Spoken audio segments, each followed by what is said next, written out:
I think we struggled for a variety of reasons offensively. I think we've shown some glimpses of being a functional offensive team when we move the ball and we kind of get it where we need to be. I think their pressure at first kind of took us out of our offense, and I don't think we ever really responded by getting back to the ball movement, dribble drive stuff we wanted. And I think we put players in difficult positions and we turn the ball over way too much. That's clearly an issue that needs to be addressed. Schofield, Hudson, Robinson, they just, from the get-go, they shot the ball well. What was the thing you really needed to do for adjustment?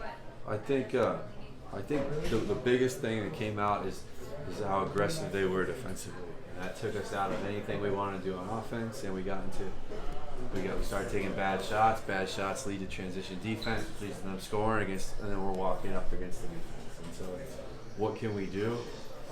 We're a team that needs to play. Our offense needs to be in lockstep with our defense, and their pressure on both ends, I think, really got to us. Do you think the quick roster turnover of guys coming up and down affected the chemistry in the starting lineup as well? I think to some degree, for sure. But the flip side is, like every other team, they just had a new player that walked in today. It's not like that problem just affects us, you know. So these are kind of the truth about the G League that we have to understand. That can't take us out of what we want to do. And I think their team, they kind of dominated us in the way that they chose how they were going to play defensively, and we had to respond as opposed to us kind of putting our imprint on the game. You put the ball in Mariel's hands early. It looked like they forced him to pick up his dribble. You've talked about maybe him needing to be more efficient dribbling.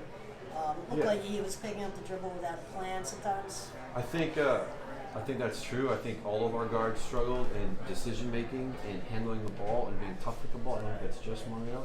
I think problems compound themselves, and so you have poor movement, or they're pressuring us and taking us out of what we want to do. And so, then what's the next step? What happens after? I think that really hurts. I think all of our guards struggle in that respect.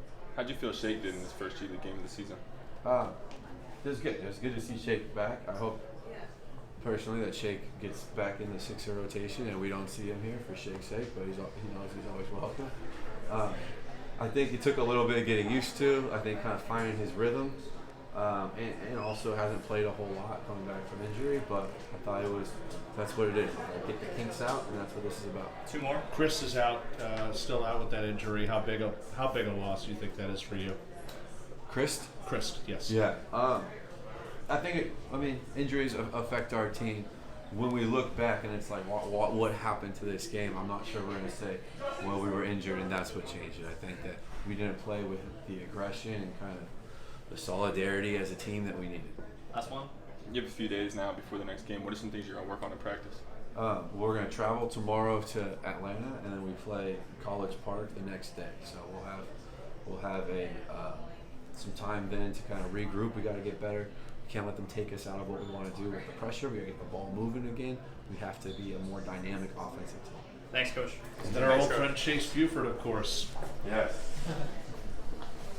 Thanks, guys. I'll circle back in 1 minute. Connor Johnson again taking to the media as again the Blue Coats fall 125-105 right here at the Fieldhouse.